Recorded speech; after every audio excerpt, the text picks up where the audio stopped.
Hello and welcome. I am Gimba Umar. Tonight, 21 abducted Chibok girls regained freedom following negotiated release from Boko Haram captivity. President Buhari says it confirms his commitment to securing all Nigerians. Federal government denies claim of Chibok girls released in exchange for Boko Haram members, insists release was not a swap deal. Ndokwa East and Anyocha South communities in Delta State protest mysterious murders of some of their members, accused State Attorney General of complicity. Selika militia kill at least 23 refugees in the north of Central African Republic, claiming it's a retaliatory attack. And in business news tonight, Bank of Industry confirmed release of 13 billion naira as part of intervention for Nigeria's textile industry. And on sports news tonight, British Board of Control revokes Tyson Fury's license pending further investigation into doping and medical issues. And from Abuja, I'm Gloria Umezuke. Nigerian Bar Association kicks against arrests and detention of 7 federal judges by State Security Service. Insists action was unlawful and unconstitutional.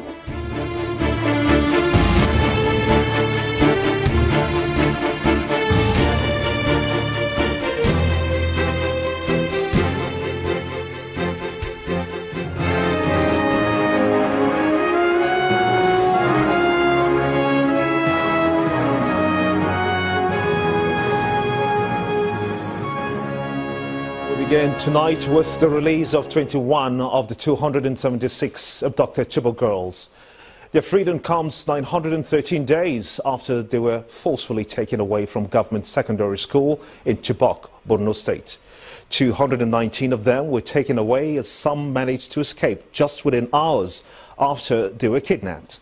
In May 2016, one of the girls was found while collecting firewood in the Sambisa forest close to the border with Cameroon. In August, the video was released by Boko Haram saying that some of the girls had been killed by airstrikes. Boko Haram also demanded the release of some of their members in exchange for the girls. In all, 22 of the girls have returned from their captors. The abduction sparked global outcry, with some world leaders, including the outgoing Secretary General of the United Nations, Mr. Ban Ki-moon, and First Lady of the United States, Michelle Obama, supporting calls for their immediate release. In the meantime, the president has been reacting to the release of the 21 Chibok girls, saying it is a confirmation of his determination to secure all Nigerians wherever. President Muhammadu Buhari spoke at the Nnamdi Azikiwe International Airport in Abuja just before he left for Germany on an official visit.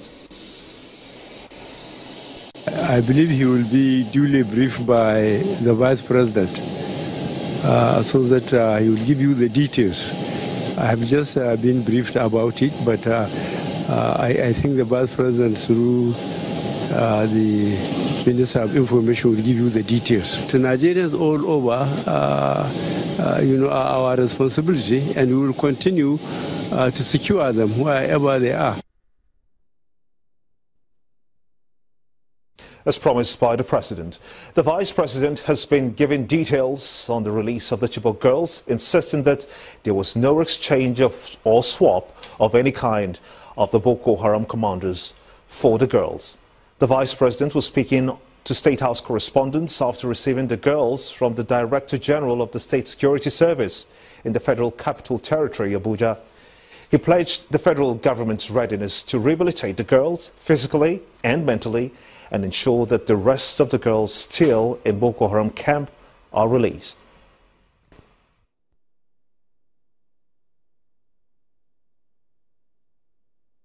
Instead of waiting for them endlessly at the presidential villa, Vice President Yemi Oshibajo, accompanied by his wife, made his way into the SSS hospital in Abuja to see the girls, 21 of them who are already here and getting recuperated after spending over 2 years in captivity. Emotions enveloped the air in the hospital, where government officials hugged the girls one after the other.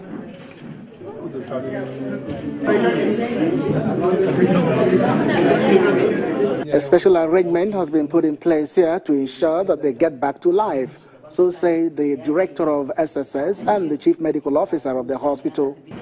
The girls, Your Excellency, as you can see, are here before you. We are rescued in the early hours of today. We have already commenced treatment for them. But we're still to do a lot more because, you know, it's not just a flash in the pan thing. Vice President says a short prayer.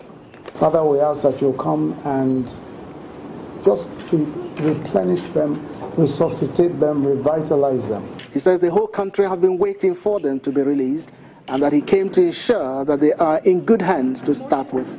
I'm sure that you're going to be very well taken care of. We've already provided very good accommodation for you where you will stay, where you sleep, and your parents will come and meet you there also.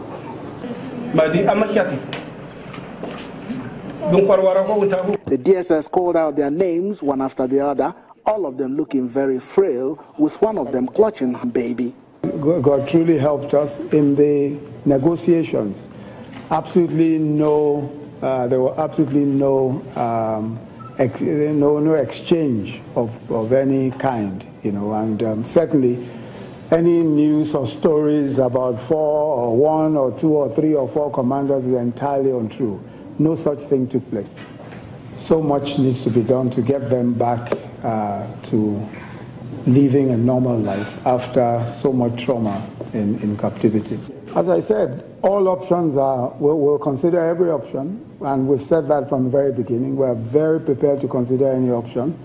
The very important thing is that we must be sensitive to the fact that we want to ensure that we bring these girls back alive. We want to be sure that we're able to do so. At the same time, we must, of course, balance this against the overall safety and security of the country. Emotion continues to flow here as the president and the wife take their leave.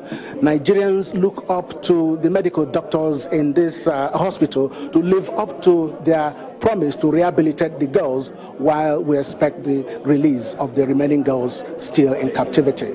Chukuma Onwekusi, Channels Television News. And for members of the Bring Back Our Girls group, it has been a day of jubilation following the release of 21 of the Chibok girls from Boko Haram captivity today.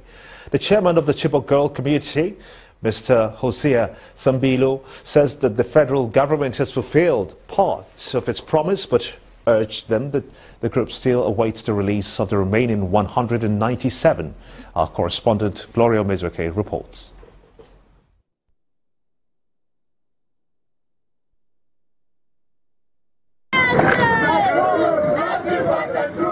The group spent more time jubilating and saluting the efforts of the government in securing the release of 21 Chibok schoolgirls. There's heightened enthusiasm and the excitement here is palpable. Brandishing a different kind of banner this time around, the Bring Back Our Girls campaigners gather with renewed hope today that the 900 days of consistent sit-out has finally yielded some measure of victory. The chairman of Chibok community says all speculation regarding the abduction has been laid to rest. Our happiness is the girls are released. And there are many information. Something like that, it will not come just direct. Some people are saying that because of the bombardment, that the girls were this. Others were saying they dropped them here. Others were saying this. But all what we know is 21 girls have been released. Even though the terms of the deal is not clearly spelled out, the Bring Back Our Girls group says this is a victory that could have been achieved long before now. Since last night when we started getting hints that something was happening, we were skeptical. Yes, it's good that 21 girls have been rescued, but what this has just proved is that there was no need for the girls to have gone through all this torture. The 21 are said to be among the 219 snatched from their dormitories 2 years ago. Rebecca Ishaku is among those who managed to escape at the time the girls were abducted. She says the government has done well. Now I really have hope that the rest that remaining, government will add more.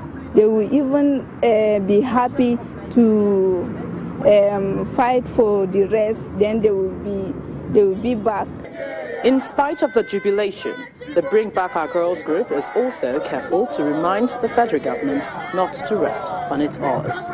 Gloria Umezuke, Channels Television News. Well, joining me on the news at 10 to discuss the release of the 21 abducted Chibok girls is Aisha Yusuf, the co-convener, Bring Back Our Girls group. She joins me from our Abuja studios. Many thanks indeed for coming on the news at 10 at this time. It's been 913 days before just 21 of the girls got their freedom. What was your first thoughts on hearing this news? Our first thought was one of elation, one of happiness, but at the same time, you know, there's that tinge of sadness, knowing fully well that we still have 197 that are out there and waiting to be brought back home. But, you know, there's this renewed hope that, yes, now we have 21.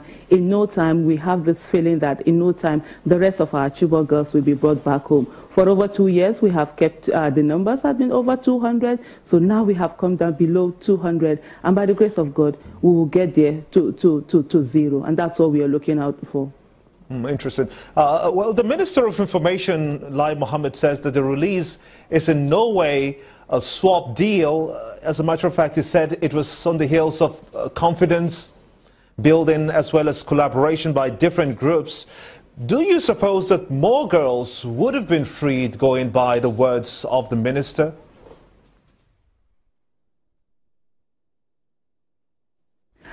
What we are looking at for now is the fact that none of our Chibok girls should be left behind, and there should be renewed effort to ensure that all of our Chibok girls, 197 of them, are brought back home, and also all other abductees.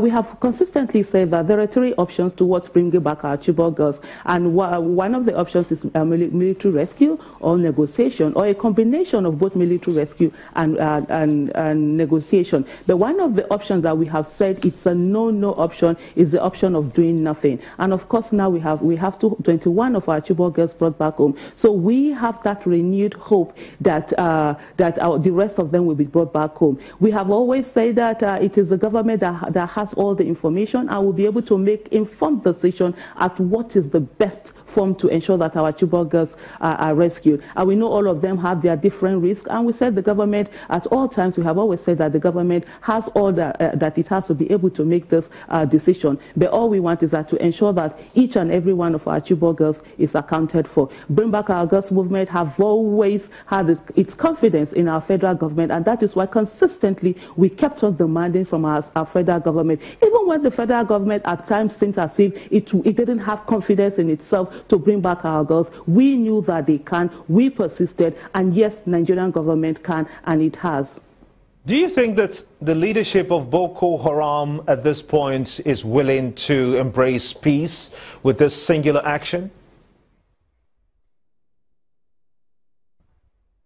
Well, that is our hope. That is the hope of all Nigerians. We want them to embrace peace. We want them to, because this affects us all. A place where there is no peace affects everybody. And so it is most important that our federal government should follow this up and do the needful. This is not a time for inertia. This is not a time to move on and sit down and do nothing. This is the time to continue and ensure. Remember what the president said during his inaugural speech, which was that the war against Boko Haram will not be said to have been won without the rescue of our Chibok girls and all of the abductees. And so this is the time for us all to work it. And for Nigerians, even when people will keep on saying that 20,000 have been rescued, why are you still out there demanding for 218 Chibok girls? We tell them 20,000 is not the same thing as all abductees. And we hold that. I want to thank you so much indeed, Aisha Yusuf, co-convener, Bring Back Our Girls group.